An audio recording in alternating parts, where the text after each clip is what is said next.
Yes, I was. And I really like the fact that these young artists embraced Haiti and voodoo and tried to clarify it. The gentleman who went to Benin, that was just really exciting stuff.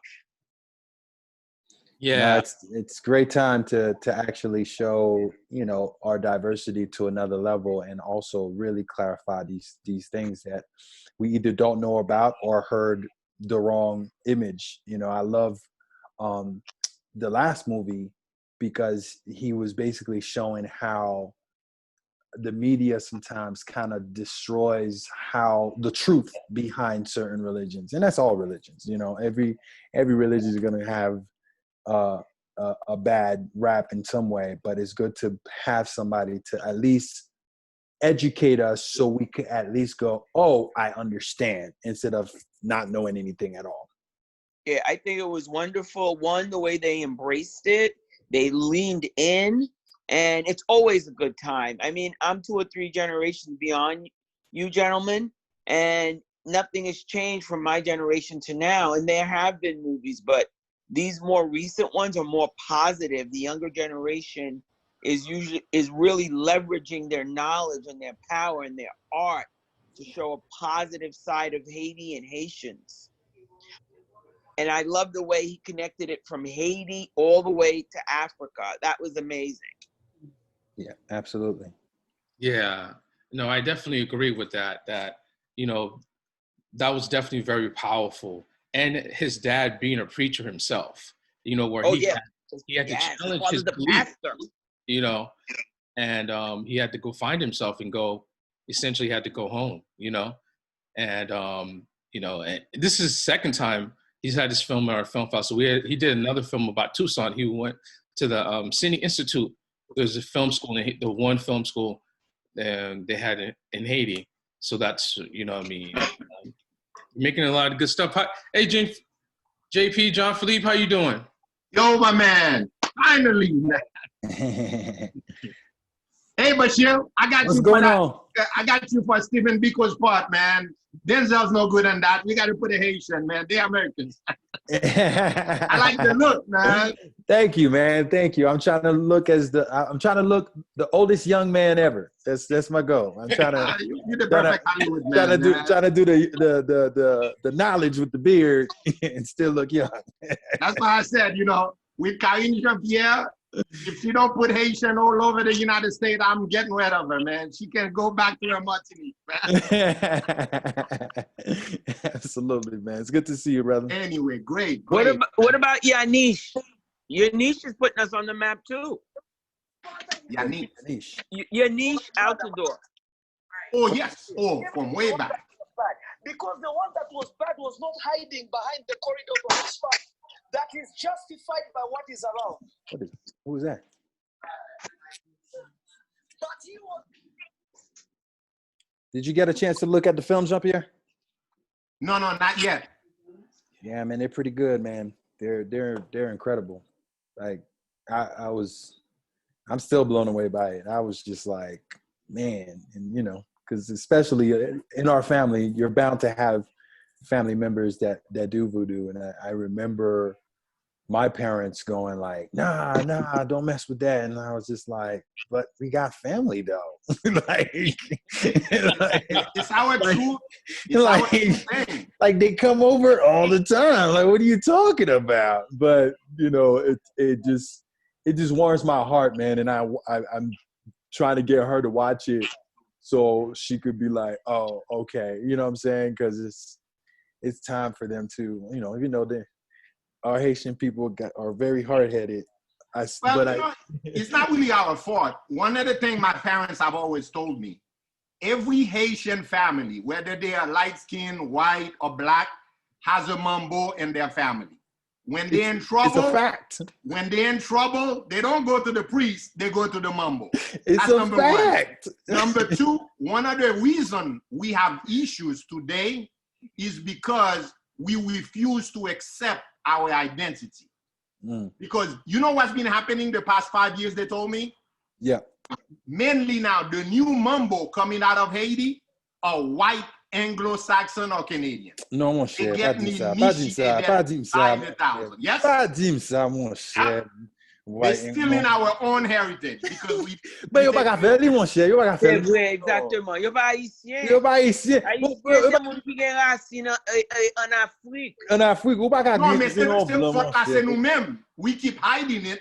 Them, Non, they mais are taking it. mais ça me dérange avec film non parce que film non dit pour qui ça nous quitter en secret. Vous comprenez?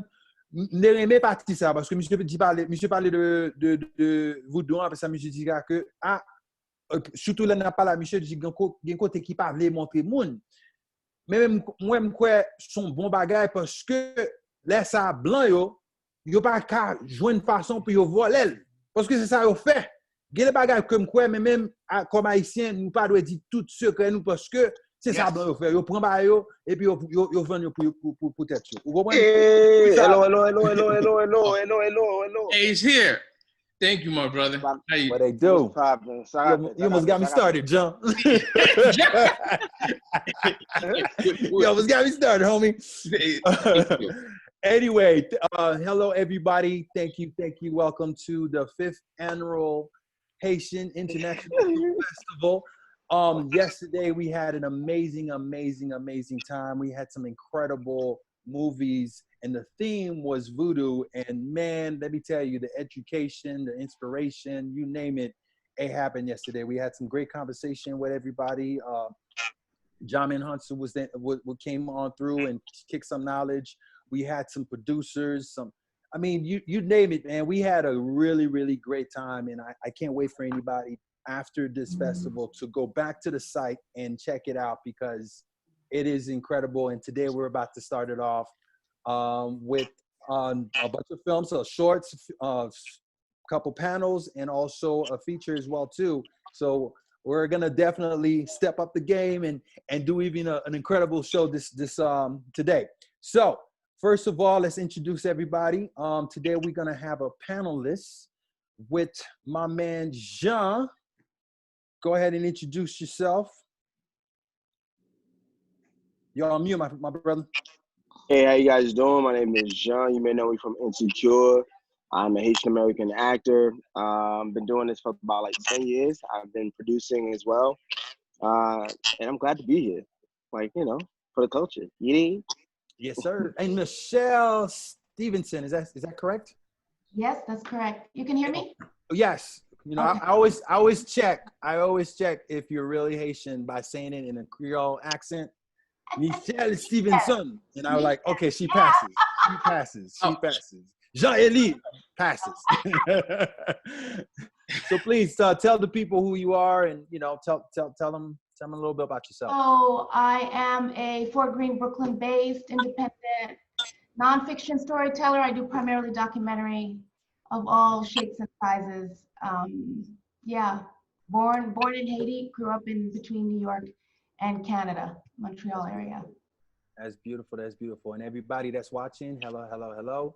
And we're going to just start it off. We're going to start it off with some questions. One thing we're going to do, we're going to actually show we're going to show Gene Ellie's trailer, and we're going to show Stateless. Oh, yes. So by one of the panelists, hello. Hey, Jean-Elie, we appelle him Gene Elie. Gene Elie, go for Gene Elie, sir. No, mais get him when you back on Valley, mon cher. Bien. Let's do it 3 ways. Okay, is Gene Elie, Jean-Elie, Jean-Elie. Voilà. Voila. See, that's the problem, guys. Do not go American, man. I just. Will you get us to set up the trailer a little bit? Oh, I have it. I already have it set up. Yeah, who's going first so they can set it up so they could talk. So they could talk about it. Okay, Yeah. I'm gonna have Gene Elie. I'm gonna have you go first because I'm gonna show your trailer. Okay. So before you share it, let him set up the trailer, and then we'll do the same thing with her as well. Okay. Okay. And Go ahead, Gene. Yeah. All right, so Send Help is a project that I was approached by Send Help by Soul Pancake to produce and write. I wrote it with my buddy Mike Gayu, who's another Haitian filmmaker. He's currently a writer on Insecure season 5. And we produced this thing together. It's a love story to my older brother who passed away. and me feeling all the responsibilities of stepping up in his shoe, filling his shoes, while trying to pursue my own career in LA. So this project is called Send Help. Thank you. Thank you so much.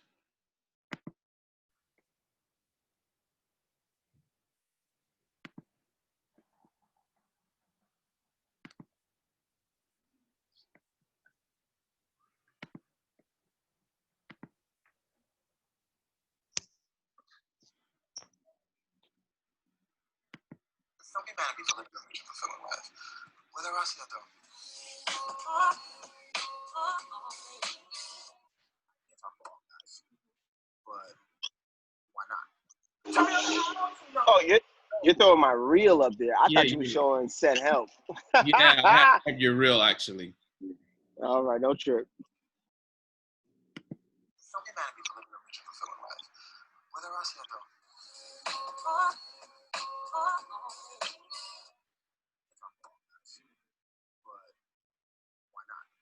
Tell me I never amount to nothing. Yo, call me Big. I'm a huge fan of yours, man. I ain't never heard someone sing that high. It's like, what? What it is? If it's a petit peu more qui is it?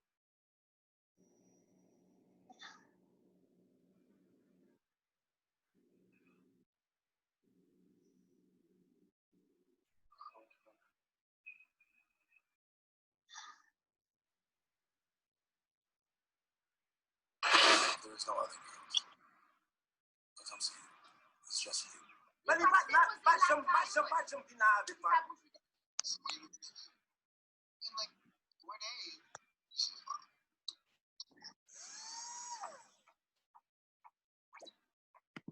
Something bad be for living a rich and fulfilling life.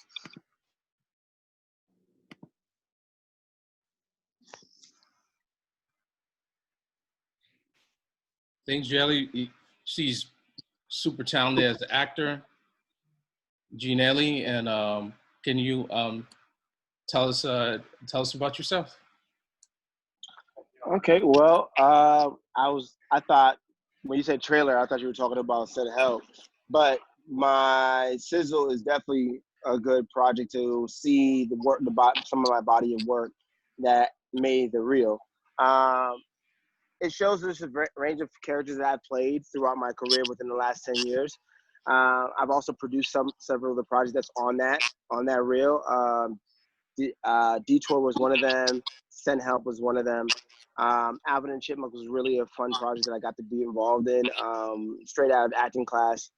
And I also write and produce. And then the logo at the end is for my production company, Basset House Pictures, where I produce and develop original content for up-and-coming filmmakers.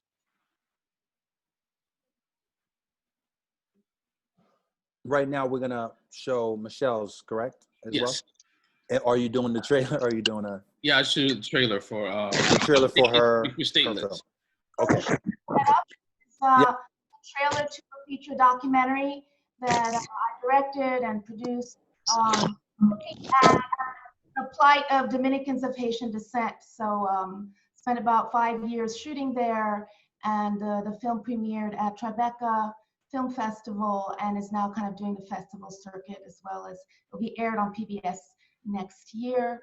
And it also is connected, there's some elements that I refer to around the 1937 massacre that took place, which was a violent act of anti-Black hatred. Thank you.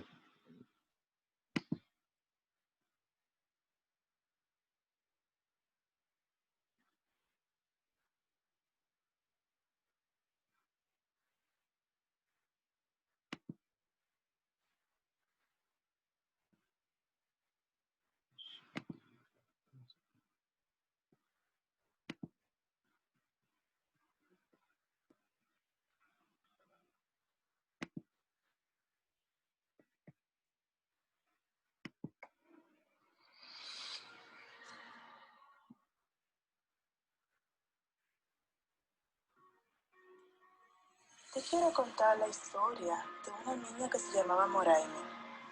En una noche oscura de octubre, Por ahí me tuvo que esconderse. El dictador Trujillo decidió limpiar la raza y solucionar el llamado problema haitiano.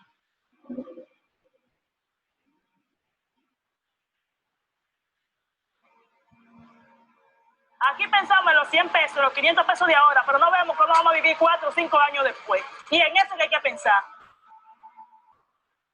Los haitianos aquí, los dominicanos aquí, lo queremos mucho, lo queremos mucho. República Dominicana, la tierra donde yo nací, la amo y la quiero. Y no voy a vivir bajo la indiferencia de que soy un extranjero cuando yo nací allí.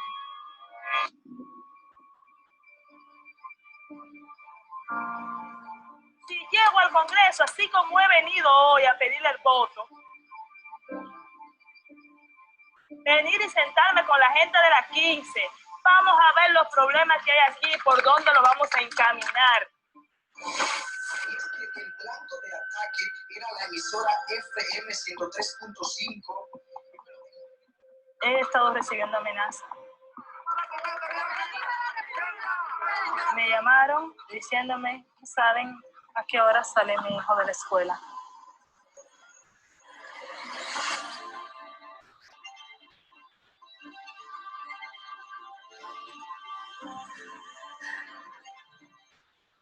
De nosotros depende que esto cambie.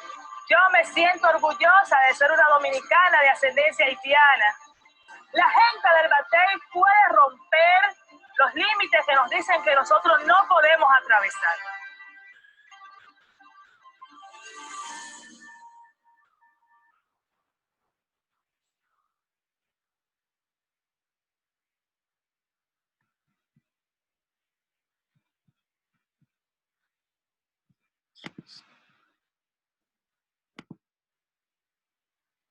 That was great. Right. Man. Okay. All right. Well, let's again, I can't thank you guys enough for doing this. And we're just gonna start off with some questions. And the first question would be for both of you guys. Michele, I would like for you to go first, and then Jean, you'd go after. And anybody that's in here, just while they talk, we'll just put everything on mute so we could just listen to them, and then we'll open it up after we ask all the questions to the rest of the audience.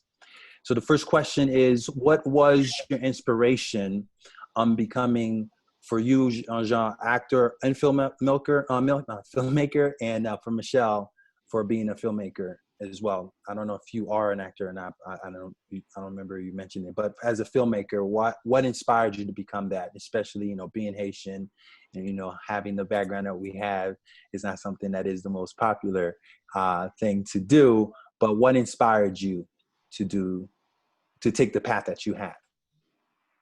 Well, I actually come to film a little bit later in life. I've had previous careers. I think my passion, my family fled Haiti as a result of Duvalier's dictatorship. So it was kind of a self-imposed exile on the part of my father, but I've had other people who kind of fled as part of that diaspora in the 70s. And so I was always grew up around politics, around questions of human rights, around questions about what to do about Haiti. And I was very politicized growing up. So kind of the arts, even though I loved it and was involved on multiple levels, I never saw it as a potential outlet, especially as being the child of immigrants, right? And being part of the immigrant identity and what needed to get done. And so I initially worked in international work. I did international work in West Africa. I worked with the United Nations and was very kind of like disillusioned with the process. I felt like I was kind of maintaining a system of extraction and being part of that, understanding what was the plight and the history of, my communities, and kept searching for something that had meaning. I then went to law school and thought that maybe doing law around human rights work might help.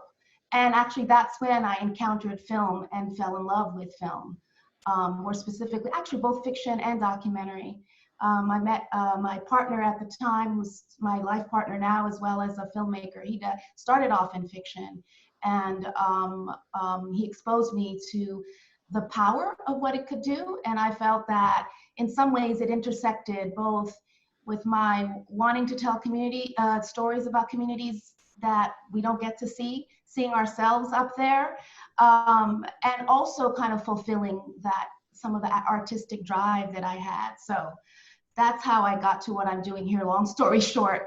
But I really feel that there is a power both in the process of making films, in terms of understanding the power that we have when we tell our own stories, even though sometimes there's a lot of sacrifice that has to be made to maintain our independence. But if we're going to stay in this, I think it's key to have to choose that sacrifice and that struggle, so we can keep our stories told in how we want to tell them.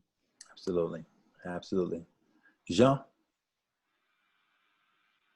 For me as well, like I got into the whole business of acting, I want to say late in the game. Well, it wasn't late because you can really start whenever you want to, but I got into it late in the game, but I didn't really fall in love with it and create a passion for it until I moved to LA and got to an acting class at Playhouse West, where I really learned what was going on in the acting world, because my initial thought with acting was to pursue a career that could actually like put me at the forefront, and that also something that my brother and I can do and take on as a challenge for ourselves, and he could like be my manager and me be the star that he always saw in me. That story got cut short with him when he passed away in 2009. But I decided to continue on that journey and fulfill our dreams together. But it wasn't until I got into acting class where I learned that, acting is literally the key in the thing that I want to do for the rest of my life. But I also realized quickly that you can't be an actor. You can't just be an actor, and you have to be able to start creating your own path and start working on your own career. Because as an actor, you're like literally the last person they think about to fill the story.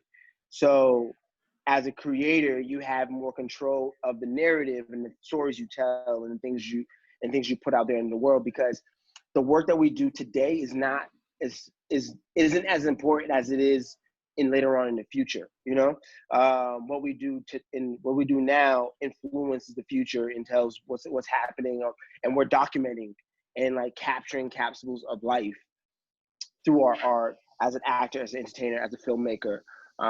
So I got into filmmaking because I wanted to control my own destiny, and I got tired of like waiting for someone to tell me it's my time, when I knew my time is only a matter of me pushing the envelope. And everything you've seen I've done thus far has been me pushing and being in the right place at the right time and able to capitalize on work I've done behind the scenes to get to the point I am at now. That's awesome. That's incredible. And I'm glad that you brought that up, because that is something that, that is a shift. That is a big shift for a lot of performers that are doing that. And I hope that, this continues the process, because we are looked as the last person to tell the story. But when you are becoming a creator, you take control of your destiny, like you said.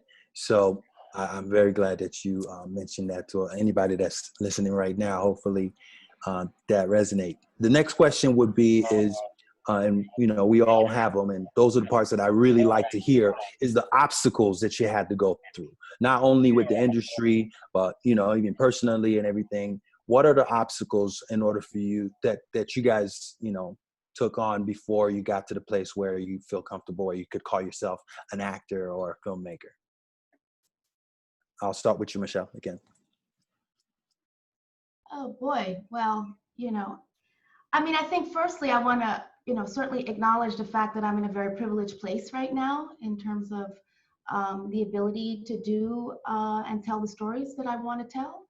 I guess there are a number of different obstacles. One is on the personal level, kind of the idea of convincing myself that I can do it, which is a very kind of internal kind of process that happens with experience. I think my mother still doesn't quite understand what I do, but as long as you can pay the rent, okay. So that was one thing, but you know, she supports everything that I do in any event. But on the other side, I think that part of it in this nonfiction space has really been funding, and funding in the sense of funding of telling the stories you want to tell in an unapologetic way, right? And so I can give an example. The last feature documentary film that we did here at Rana Studio is a 13-year longitudinal piece called American Promise that looks at Black male achievement from kindergarten to graduation from high school, but from the perspective very unapologetic of two Black middle-class families, one of which is my own and another family. And the foundations at first really needed some convincing because it didn't fall into the category of what the stereotype they had of what kind of stories do we fund? Should we fund just certain stories that portray, you know, working class families? How do we legitimate Black middle class families? People don't have any problems. This is many years ago. Of course, we know now that things have changed quite a bit. The film came out in 2014. But so what we found, so we had a higher hurdle of convincing that had to happen because the gatekeepers had other perspectives of how we should be portrayed. So what was key to that was really having Black gatekeepers who were in positions of power, who understood the stories and were able to advocate for our projects. And everywhere along the way, as we gain more and more momentum, whether it's with this film, Stateless, or previous projects, there's always been these key, you know, BIPOC folks who have been able to support and advocate for our films. And I think that's the key to us being able to continue the work that we do. So the key has really been there. I think the creativity is there. The question is, how do you keep the integrity of the story you want to tell, understanding that there's pressures that you have to change the story a little bit. And you're talking about the difference between when you're actually working with a studio, when you're working with, you know, or? Well, I work mainly in the foundation and grant space for now. Although I am doing a few more commercial works that have clients, but those are very different. These are different challenges, right? Those are different challenges. For example, when you're hired to do particular pieces, then you're talking about character development and how do I convince a client in terms of, listen, we don't want to go down this road because, you know, our people will be treated a certain way if we do that. So there's a negotiation that happens when when you're dealing with a client. But more specifically, what I was talking about is as an independent with independent stories that I want to tell, I have to go out to convince people to support that.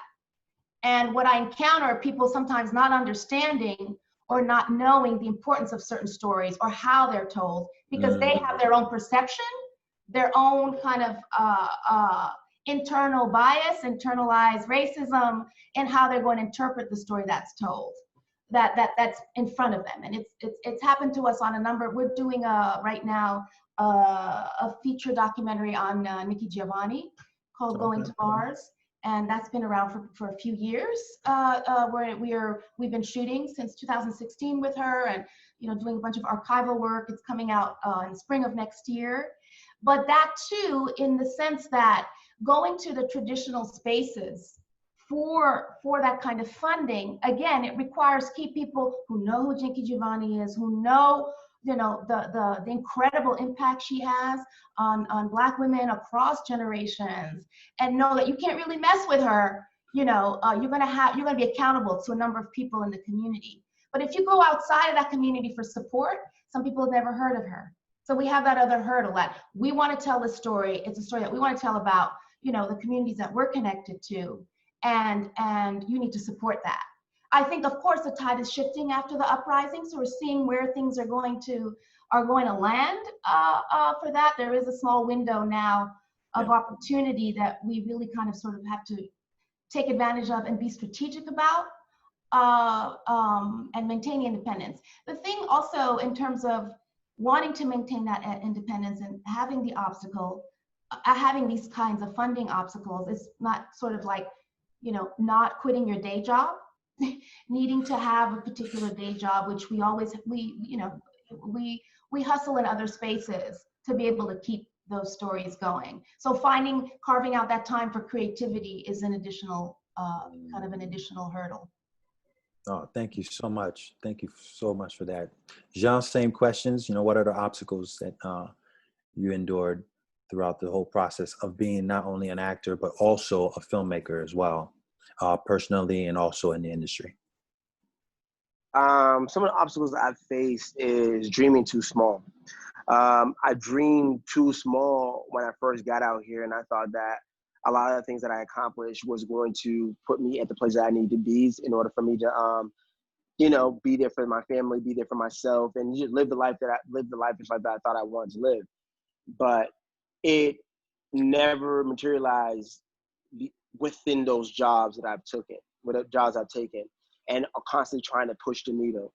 Another obstacle I face personally is also not knowing enough, but succeeding in certain areas. Whereas things would happen for me by right place, right time, and having the right amount of knowledge, but then not able to push forward to the next level with some of the works and some of the projects that I've had. Finance is another thing when it comes to creating your own content, being able to produce the certain things that you want, produce the projects you want to produce. So those are the things I'm constantly overcoming. I'm constantly like battling with myself to overcome certain challenges that I face.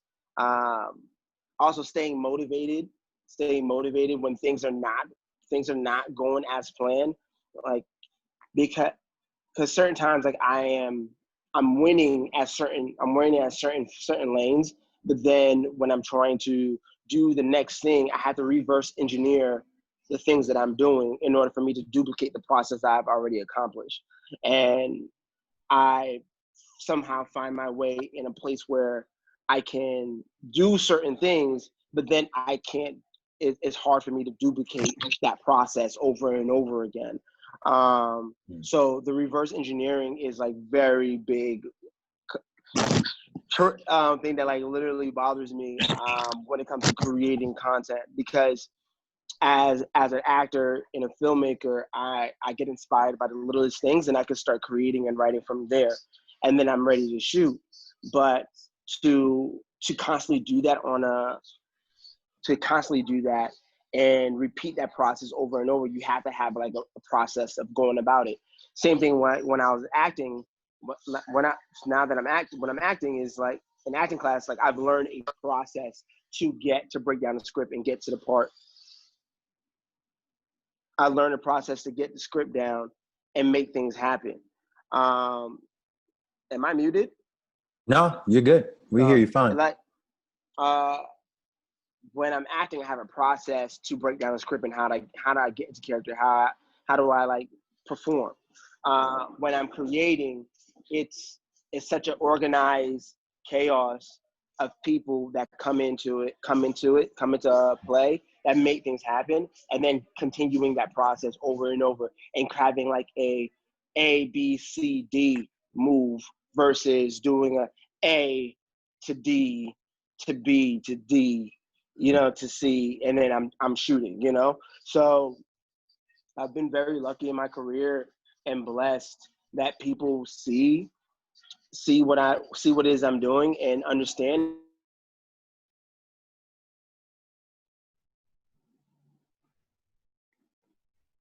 You still there, John? A little frozen a little bit.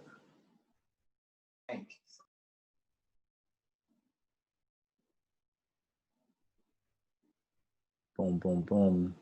Jean, are you still here? All right, when he comes back, we'll definitely let him finish the thought. You know, Zoom, technology, we're bound to have a little technology, you know, a little faults in here and there, but it's all good. But Jean, is that you? You're back? Jean? Jacquil, can you text him and ask him to come back to see if he come back so we could continue with the question. I'm going to go back to what you were talking about, Michele, as far as independent filmmaking and also commercial work. Can you explain to us like the differences? You know, you talked about some of the obstacles as far as funding and everything like that, but just also like just the big differences that you've noticed and stuff that we should know if we were to decide to go an independent route and if we were to go the commercial route. Can you tell us a little bit of, you know, the differences between those two? Yeah, in terms of the commission work versus your independent work, you know, the independent work for me is what is my kind of lifeblood, and it's an expression of the desires of what I want to express that come out of me. Even in terms of stateless, it was a deep desire to, you know, go back to the island and explore the tensions and collaborations that exist there. But when it comes from there, you start from the very scratch, right? You start to write a proposal, you start to write treatments, you do research, and you basically shop that around to find the right partners, funders who will support your vision for that work. Sometimes there is compromise that happens along the way, but you hope that it's less, that you're being supported both for the story and for the vision that you have as a filmmaker. It's much harder for emerging filmmakers, although sometimes it feels like we're starting all over again when we go back out there to funders for that work. And that work, from my personal experience, has largely been supported by foundations for the most part, as well as public media. I've done a lot of work with public media. On the commission, sort of more commercial side, is you get hired. You're a gun for hire. You're a work for hire, but I like to think that you're being hired for a reason. You're being hired because of a particular experience and baggage and a point of view that you bring. But then there's definitely a dance as to how much of your point of view will get across in terms of the work that you're creating. So that's where the compromise happens. It happens at a much earlier stage. It happens because you're a work for hire. It's an extractive, transactional, endeavor. But it also helps pay the bills. So while you're trying to get the project that is your kind of love, your labor of love funded, and that can take, the average independent documentary takes 5 years to make. And that's not so much the amount of time it takes to shoot. You could probably shoot in a few months, but because of its independent nature, you have to go out and raise money. And so raising the money for your project can take up to 5 years. That's the average. That's the average. Some take a little less. If you're a trust fund documentary filmmaker, you'll get that money a lot more quickly. But if you come from, a place where you have to find the money on your own, it's a different set of situations. And so for the commissioned work, it sometimes can be, sometimes there's a lot of soul searching that has to happen in terms of what I'm putting out there, what I'm putting my name on, but understanding that there is always a compromise because it is a work for hire. And so, and understanding that, and I think part of it for me is being able to sort of separate my personal from the transactional part of it, so that maybe I don't get too eaten up if there's stuff that's being done that I don't completely agree with.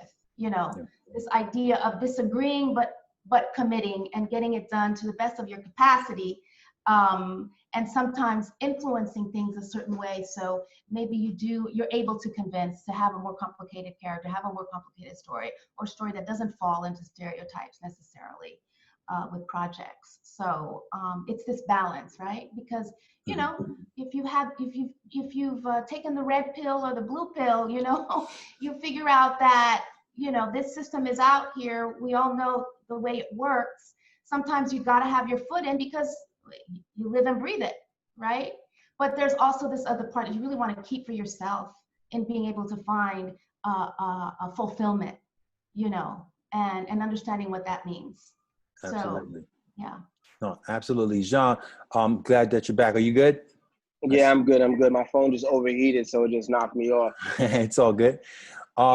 Please continue your thoughts about the obstacles, but I'm also going to add in what I asked her as well too, as far as what are the major differences between when you work in commercial work, like for example, you working on Insecure on TV and network, and also working on independent on your own stuff.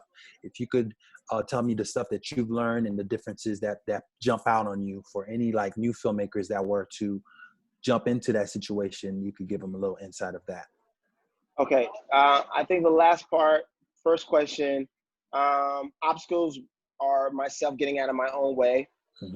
Also learning more, educating myself more, and then partnering, finding the right people to partner that get the ideas that can help me sell it and push it to the next level.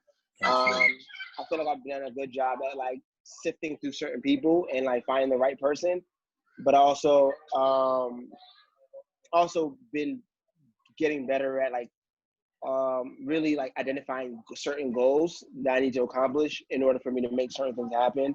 And then I've been blessed with the right people who just come to my life at the right time, you know? So things just simply work out, but I'm always like ready for it because I'm always like training and working on my own self in the process. Second question, when it comes to commercial and doing your own work, commercial work is like a breath of fresh air. You know, like you're literally like, all right, cool. I know I'm gonna get paid for doing this. I know I'm gonna get paid for this. I know I'm gonna get paid for that. Whereas when you're doing your own work, you sacrifice the paying up front to getting paid later on in the back end. You know that the project's gonna go. But it's also much more rewarding to know that you did that thing. There's nothing better than when I was creating Send Help or Mia or DETOUR than when I submitted my film to a festival and it got picked up, or I'm submitting my idea to a network who's paying me to create my idea, and they look at you and you get to pick the people that you want to be involved. You get to build your own team around that project, and you get to see that project come to life. There's nothing better than knowing that you thought of something, you molded over, and it came to life right before your freaking eyes. And that is like the best feeling in the world, to know that you actually single-handedly had a hand in making that happen.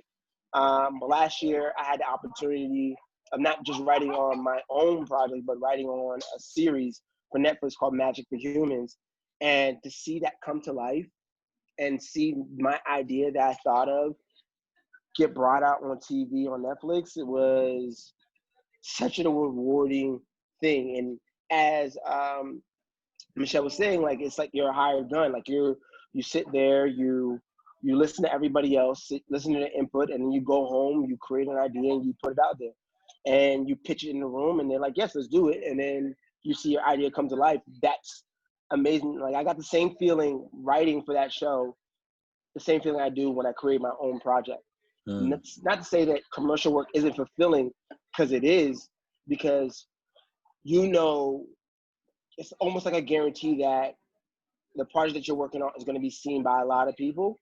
And then you get that feeling of like, oh, I brought this person to life in front of so many people, and people can relate to them and connect.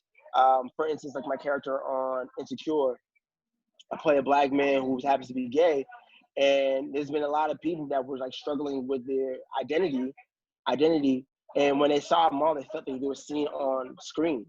And that was like a great feeling for me to know that, one, I'm doing my part, and two, that I'm not representing the LGBTQ community, like the gay community, in a characterized way that they feel seen. That felt so good to me. And representation, exactly what Tessa's saying, like representation does matter. And I think that's like the best thing in the world for me, man. Like I like playing characters where I get to represent people. Like one of the best feelings I've had also was when I did American Crime, and I was able to play a Haitian kid coming from Haiti to save his mother. on an Emmy award-winning show.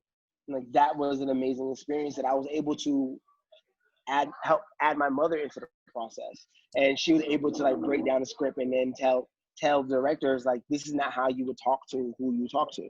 So these are like the feelings I get from commercial work and then from filmmaking work. So I love them both the same, you know. So, but I feel a little bit more fulfilled when I get to create my own things.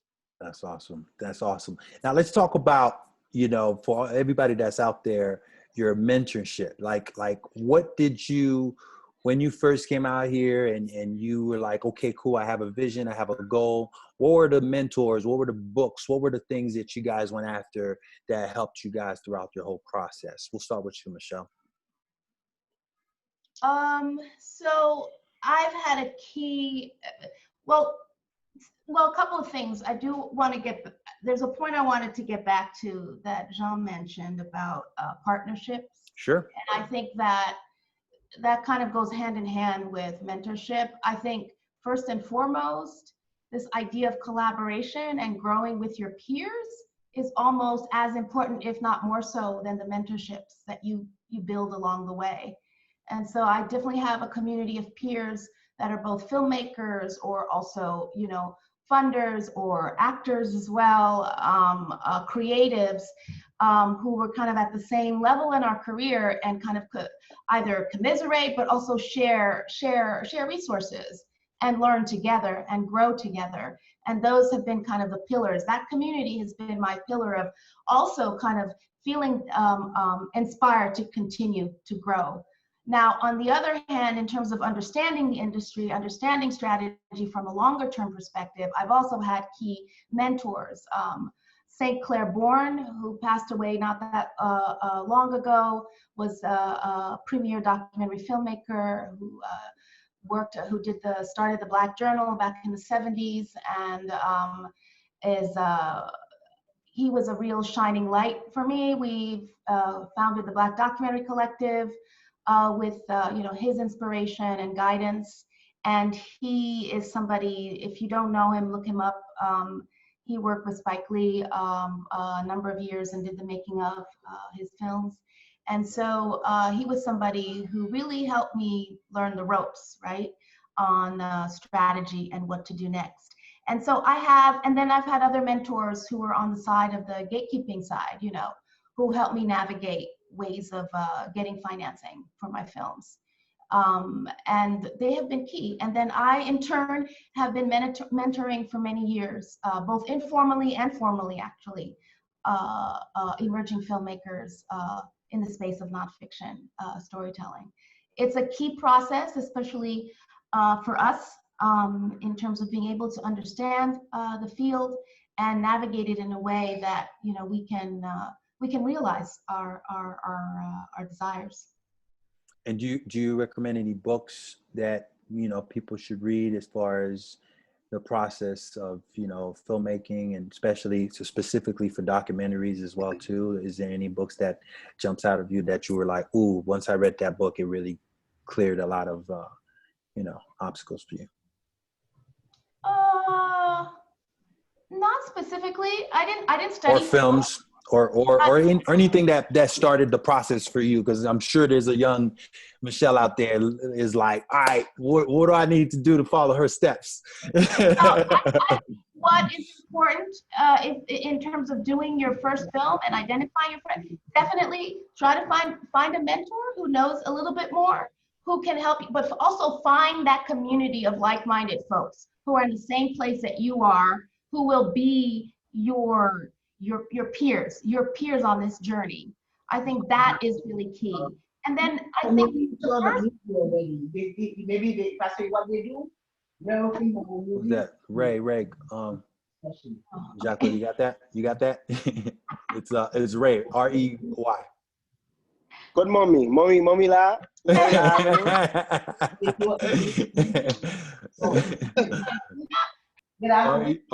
There you go. You got him? We got a mute control over here. But anyway, you were saying?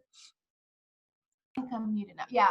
So, so finding that community of like-minded folks that will kind of be your support network is really key. And then, you know, I started out making my first short film was about these Black female rap artists, hip hop artists in Brazil, because I was on an internship in Sao Paulo.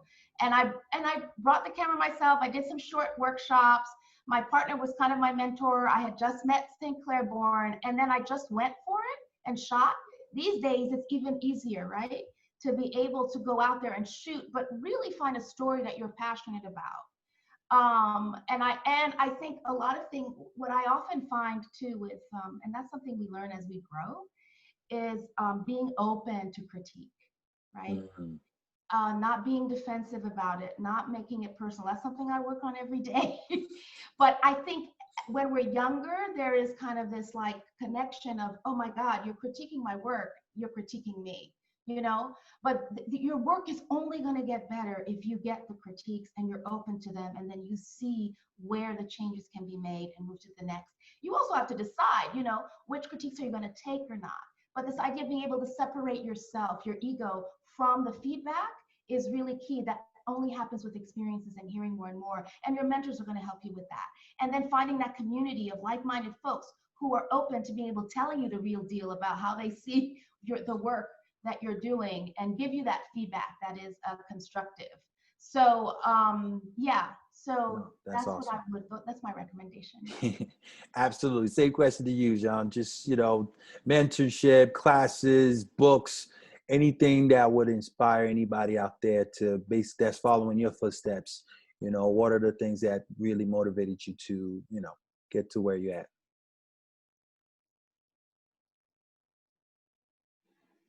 First things first, if acting is the way you want to go first, I suggest getting into an acting class and learn a technique, somebody from the original Playhouse.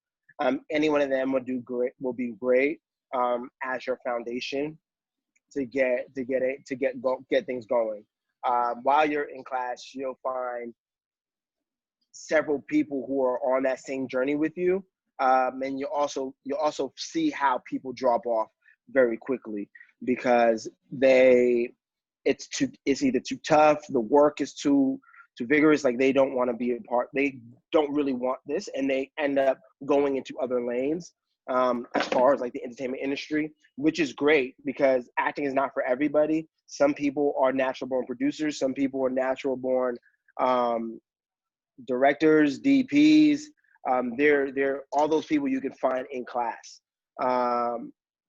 The next thing I would suggest is get an internship somewhere. I interned at the Eric Andre show, and that's how I found my next mentor.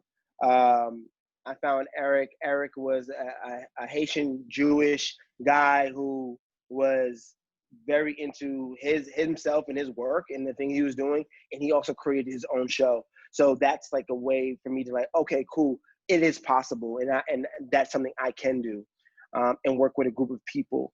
He ended up taking me on tour with him, so I did some tour life for like 3 years on the Eric Andre show. So that was an amazing experience that I got to learn, and then learn how to run teams while I was on tour. And that put me in a position where I learned how to AD, second AD, and then learn positions that are on set, the behind the scenes stuff, which made me feel like comfortable enough to say, hey, I can actually produce certain things, and I know what team members I need to make anything work. And also Eric is so charismatic on set that you fall in love with how he moves as an entertainer and someone who's also running his own business. Another person I met was Issa in the process, and Issa was the one that helped me walk me through my first development deal. And she let me know that my idea is valuable, and then that's the reason why people are even talking to me. And I need to rest in that power and not let people push you over, because you could always fall into the, oh, this is the way it is, this is how it's supposed to go, when you're just starting out. And if you have like a mentor who can empower you to let you know that, no, you should ask for this. Don't let people bully you into doing this and that. Because you are worth it and your ideas are worth it and they need to be told because you created it and people are seeking you out. And they'll make, a lot of times people will make you feel like you should just be happy to get the certain things that you're getting. But when you have like mentors like Issa, Eric, even Michael Elliott, who created Brown Sugar, and he's like not like a mentor per se, but someone I've been to his class, and he's taught me what you need to know as far as creating stories, like act breaks, what's the inciting incident. And then books I would recommend are like Save the Cat, which is a good book. Writing for Fun and Profit, which is another good book. If you're acting, I would suggest the Meisner book, the Stanford Meisner book, because that's my foundation, and it brings acting to a very simple format, and it speaks my language. And then after you get that foundation down with acting, and then you take a writing course or writing classes, you can start creating your own projects. And then my other mentors are my peers, my friends, who I can sit down and speak to, and they'll let me know what's what and what's right. And also surround yourself with people who are smarter than you. And don't be afraid, as Stephanie was saying, like, don't be afraid to ask questions, and also don't take criticism as a personal attack to you. It's really about trying to help you get better as an individual. And then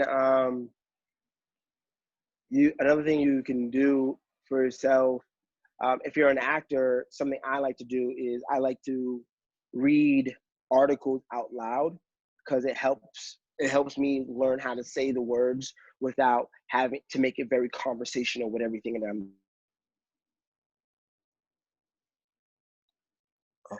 So that's another tidbit that you can use in your process. You know what I'm saying? So yeah, class, some books, it's right. So with some amazing people. That's great. That's great. Now we're gonna open it up for everybody out there. Go ahead and Jacqueline, will you see them, since you're the host, will you see them raise, do you want them to raise their hand, or should it just pop up and raise their hand on screen and ask? How do you want to conduct that? Do you want them to raise their hands on the chat, and then, or you could ask the questions on the chat, or you could come up and just please raise your hand first. And for example, Marie, go ahead. You're on mute. You are on mute. Mute. There we go. Oh, did it again. Press it one more time.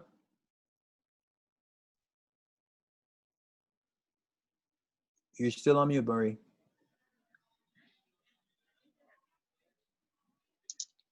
Can you help her, Jacqueline? Can you unmute her? Because we can't hear you.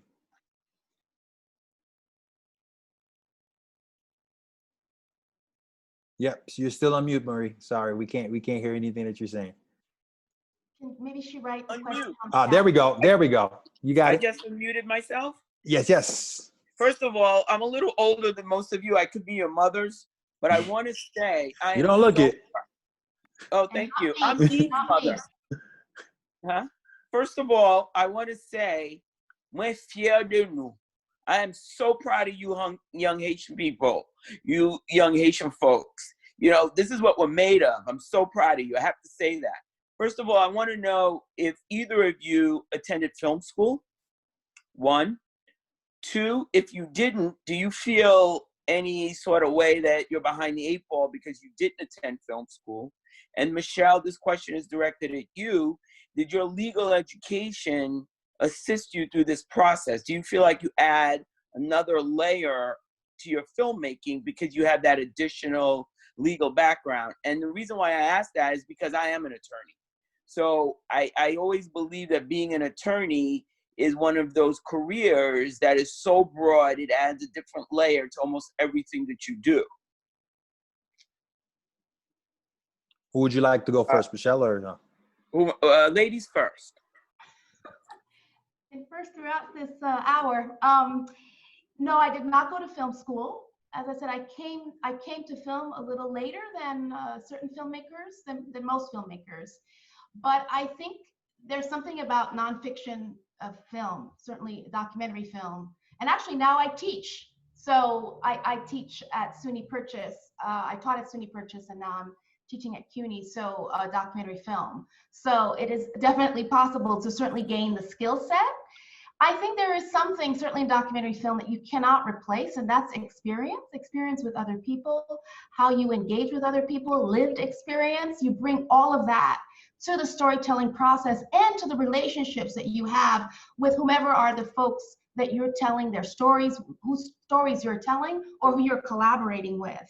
So initially, like I said, I took a few workshops along the way and put into practice, but those first 5 years were really about me with the camera, shooting as much as possible, getting feedback. So it's kind of like life was my teacher. So I don't say I don't recommend a film school. I think film school sometimes, now that I teach it, I have some regrets about certain things that I wish I could have been exposed to, but I know that doesn't overcompensate for the lived experience that I bring to these stories. And actually, there are a lot of former lawyers who are documentary filmmakers. You know, as you said, there's something about law.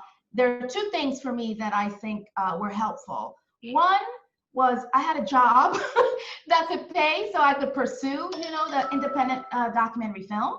Along the way, and the other thing is I had a little bit of legal background, so I could actually read some of the contracts that came to me, and that came to our company that helped us save money, and then I could sort of interpret and be able to give proper feedback. Then thirdly, though, which is something that I think only people kind of who go through law school and sort of have practiced for a while, we are storytellers. There's something about storytelling that in order, whether it's in litigation or even in contract, you know, you have to build a narrative to advocate for your position. So you kind of learn some of the building blocks in a different way, you know, of course, in terms of your mindset. But I think that actually directly sort of applies to some of the ways we tell stories. So it was definitely an expensive degree that I'm still paying for, but it certainly opened the doors. And another thing which is interesting, my first feature documentary film was funded by a former attorney himself who worked at the Ford Foundation, who I was an intern for when I was in law school. So there's also these other connections that of people you meet and know and find that their trajectory, somehow you cross back and they may be the person who finances your film as well. So you never know. So I guess the takeaway for me is whatever it is that you are doing, even if it may not be film school, if that passion is there, you're going to bring that to your work. And those connections are going to come back and support what you do. Thank you, Michele. Jean? As for me, no, I did not go to film school. However, I did surround myself with a bunch of film school kids who went to film school, who can help me along the process. I've done a lot of research on my own to understand their language so I could speak their language in order for me to get things done and accomplished the way I wanted to get it done and accomplished. But it's always smart to partner up with someone who went to film school. I'm more of a learn as you go, learn on the job type of person. So that has always benefited me. And also I went to school for myself as an entrepreneurship studies is what I majored in college, in business management.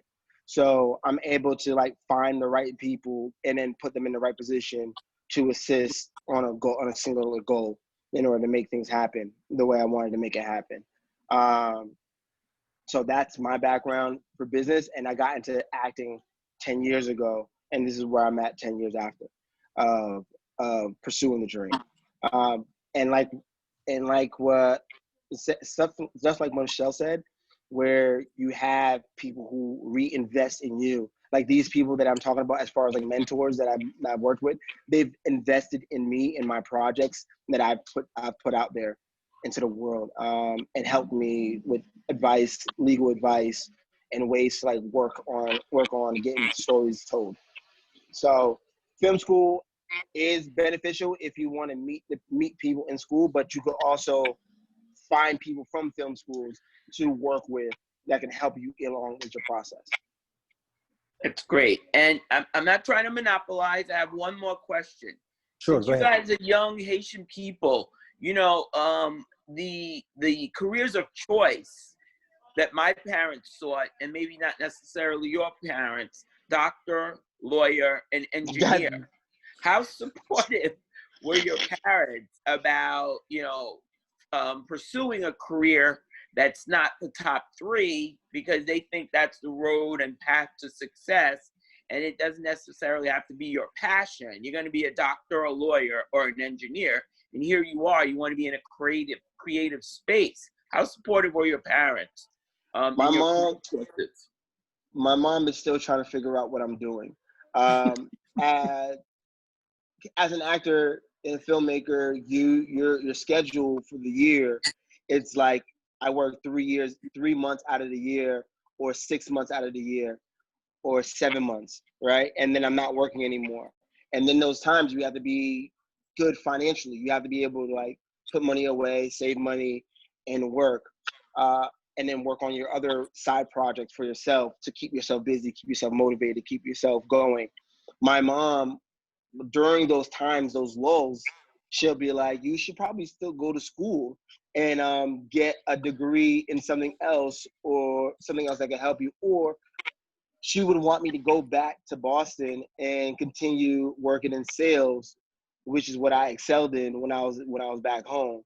She was very happy that I took sales, but now she's starting to get it. She's starting to understand. Like I've been on HBO for like 4 years now, and she just started to get what's going on when I was on BET, because a channel that she understood and saw. So. And also, you're paying your bills, so she's like, "Oh, I'm gonna pay about mon cher, moi. I'm gonna pay so la pour moi. Oh." So yeah, like my mom is like just starting to get it, and like she's starting to be very supportive of the whole thing and the whole process, but it's taken her a while to understand and get what's happening and how this whole business works and how things work. So yes, the option for me before was either I continue in business, become a nurse, be a lawyer, doctor, engineer. My mom even sent me to computer school, computer camp when I was a kid, when I learned how to work on computers. And I know how to work with my hands a lot, so I can build. I'm very crafty. I can do plumbing, electricity. I could do any maintenance thing that you can do, because I used to be maintenance guy at my mom's duplex and back home as well. That's good to know. I'm gonna hire you. so like that was the path that she wanted me to go, but I ended up going this route for the last 10 years, and it's been a great journey and been a great mission, and I've been having a lot of fun in the process. Okay, we have a couple questions. So we're gonna mix those 2 questions together, because we're gonna make this one the last one. Okay. And then we're gonna put them all together, and then we're gonna have final thoughts, and then we're gonna close it up with the man who created all of this, Jacques Will. So the question I'm gonna mix together is, they wanted to know what is the best way to find investors, and at the same time, finding an agent when your projects are complete. As people that have their projects complete, they've done the treatment, they've done all their work, and they're ready to go. What are the steps for them to get it to either an agent so they could pitch, and also to get investors? What advice do you guys have for them? And if you have any references to, if you can, to let them know where to go. I think the best people to mine for information like that are your buddies, people that are in your circle. I'm pretty sure everybody here has had a friend that had some type of success, and that can vouch for your work, and they can see the work you've done and see what you've accomplished. Your buddies are always going to be the person that's going to champion you and refer you to certain people to get you to the next step. Another thing you can do is go to festivals. submitting your project to film festivals is a great way to find people, and going to the festivals and going to the events and the parties and meeting people, and not just like, hey, what's going on? I'm a filmmaker. Let me get your card. It's, hi, how you doing? I'm a filmmaker. This is what I got going on right now. Let me get your information, and then follow up, and then have a conversation with them, and then try to build a rapport with that person as a friend before you start getting into business. Because the second, if it's mainly transactional, it'll be hard for them to really just support you and feel and want to be on that journey with you. And when it's mainly transactional, you got to build the friendship and then go the next route to where they want to see you win. And where it's okay to be transactional is when you first meet someone at the film festival, because they're all there to find the next best thing. They're all there to support, to find the new voice, to tell the stories. Like this festival right here is all about collaborating, meeting people, and connecting with people. And it's okay to be somewhat transactional, but you also want to develop some type of friendship with that person you're meeting that started off as a transactional relationship. Thank you, Jean-Michel. Yeah, I was just going to say, you know, going to networking events and to festivals, and this idea of building trust. There's a study that came out that you won't be able to, you have to meet somebody 9 times and speak with them 9 times before, and they'll give you money, before they'll invest in you. So you have to think about it as a long game in terms of developing those relationships and those relationships of trust. And they start in those networking circles where you're sharing similar interests, right? And again, I also think, Jean alluded to this, is in your circle of communities, of various communities, there's Haitian creative community, whatever college you may have gone to, whatever affinity groups that you're connected to, looking at those circles in a kind of more strategic way and seeing who are some of the folks that, you know, that are doing this that's really interesting, and that I know maybe I should reach out to them, you know, have a coffee or a Zoom at this point and start building those relationships of trust, because it'll be on the 9th time that you see them and talk to them and develop the communication that they'll think about maybe investing in your work. Absolutely. And I would just add one thing as well too, is make sure you're prepared to approach folks. Yeah. Make sure you're absolutely prepared. That's why you have the mentorship. That's why you have all these people that they mentioned to talk to, so you could feel prepared. Because, you know, I get it. We all have the passion. We all have the drive to want to do these things. But sometimes you'll present something and then they're looking at you like you're not even ready. You don't have a, if you don't know what a treatment is, don't come talk to anybody. If you don't have a script that is in format, don't go talking to anybody. If you're using Word document to do a script, I'm sorry. That's not for you. You haven't invested in yourself yet. And it's no disrespect to you. You might have the incredible idea. And I'm sure, you know, we're creative. We're Haitian, so we created this, you know, we're very creative. So, but make sure we do the process. There is a process to everything. We know that. So make sure that you have that process down. Just like you said about acting. Make sure you have a base first before you go in and be like, I could do it. Oh, no, mon cher, man. There is a whole process that happens before you get there. And that's one thing I could tell to anybody. I'm not just talking about my people, just anybody, period. Take the time to learn the process and do it right. Because when you do it right, that's why you hear these stories. 5 years, 10 years, it took me 7 years. It took dude that did Get Out. What's his name? Jordan Peele. Jordan Peele. Took him, what, 7 years to get that script, you know, to go yes. So that 7 years is not him just being like, man, I can't wait to meet that person. He's been working on the process, having the base, having everything that he needed to do to make sure that present. And the same with Raoul Peck. Raoul Peck's film, I Am Not Your Negro, 10 years. 10 years. 10 years. 10 years of a lot of no's, right? And doing other stuff in the process, but really finding his voice along the way and connections. While you're getting the no's, prepare yourself enough so you could get that yes. That's one thing I would say. You're getting 25 no's. Every time you get a no, go back and add something else into it. Work on it. Work on it. Don't just wait there until you wait for somebody to say yes. Make that no become a yes. Make it impossible for them to say no. And by doing that is by making sure that you do the basic work. But with all that, I can't thank you two enough for taking the time to do this panel, for this wonderful festival that our man right here, I call him Mr. President because he's doing this by himself at the beginning, and now he has a whole team. And this is one of the most incredible experience I've had since yesterday and today, to see us, especially our Haitian community in LA, and doing this international.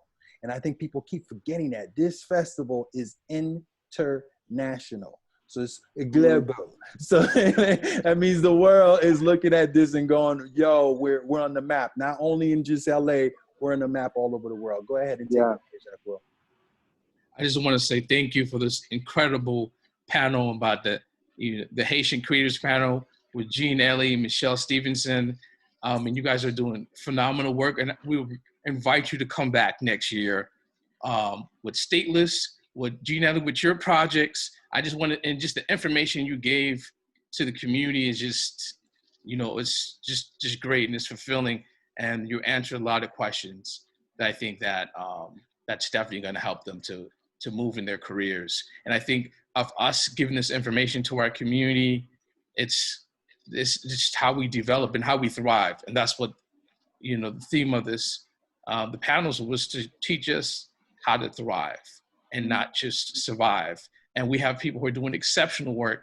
And I've seen both of you are very instrumental to the community, seeing Gene, Elie and Lamert Park and everywhere. He's just a guy that you see who's always doing, great work. And same thing was Michele Stephenson was a keynote speaker. I met her last year. For the documentary association. Getting Real, IDA. IDA. So she was, you guys are both Haitian and amazing. And I guess when I worked on this documentary, I saw so many Haiti is a nation of artists.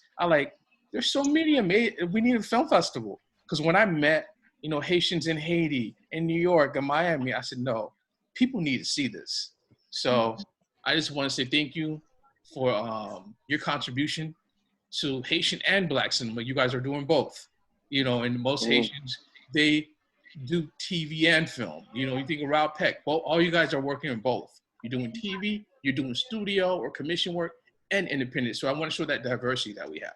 We have this hybrid. And thank you so much. We have some more films for you guys to watch, but this panel has been amazing. So thank you so much. Thanks for having me, man. Take it easy. See you guys. Yes, sir.